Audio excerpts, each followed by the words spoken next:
Le plus bel exemple des traces laissées par ce royaume berbère est le mausolée royal de Mauritanie.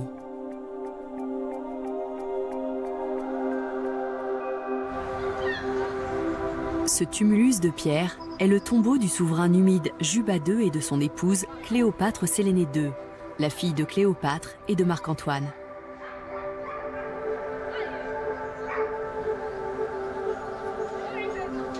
Le mausolée royal mêle clairement plusieurs influences. Ce qu'on voit dans l'architecture numide, et surtout dans leurs sites funéraires, c'est la fusion d'idées venues de toute la Méditerranée, des inspirations grecques, hellénistiques, égyptiennes et locales. Il ne s'agit pas de détails copiés ici ou là, mais plutôt d'une incorporation des influences, de l'architecture et de l'art qui est typiquement nord-africaine.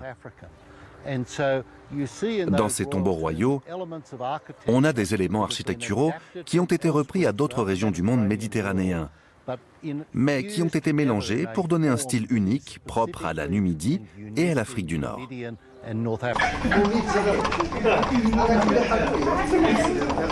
Les visiteurs du mausolée royal de Mauritanie ont été invités à la découverte de ces différents passages séparés d'une galerie menant à la chambre funéraire, supposée être la sépulture de la reine égyptienne Cléopâtre, épouse de Juba II, roi de la Mauritanie césarienne.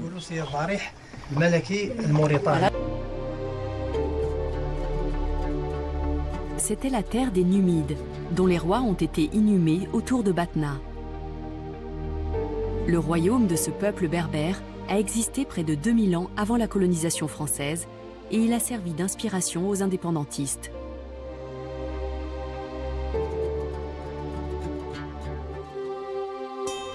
مجموعة من الأضرحة القديمة المقامة على طريقة الأهرامات المصرية، معالم تاريخية يعود بعضها للقرن الرابع قبل الميلاد، تزخر بها منطقة الجدار بولاية تيارت الجزائرية.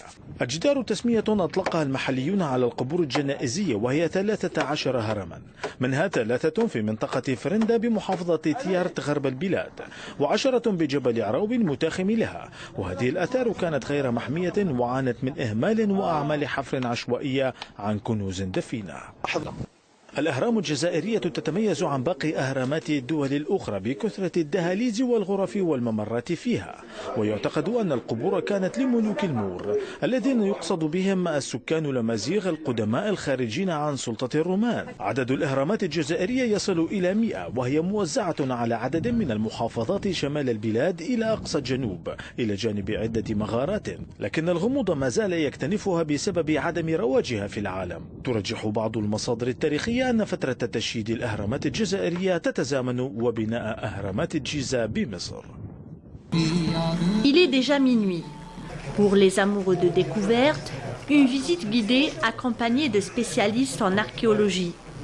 Ces nombreux visiteurs n'ont pas caché leur admiration et stupéfaction, mêlée de fierté et d'orgueil à la découverte de ce site d'exception, qui se situe sur les hauteurs de Sidi Rachid avec une vue plongeante sur la côte du Chenois.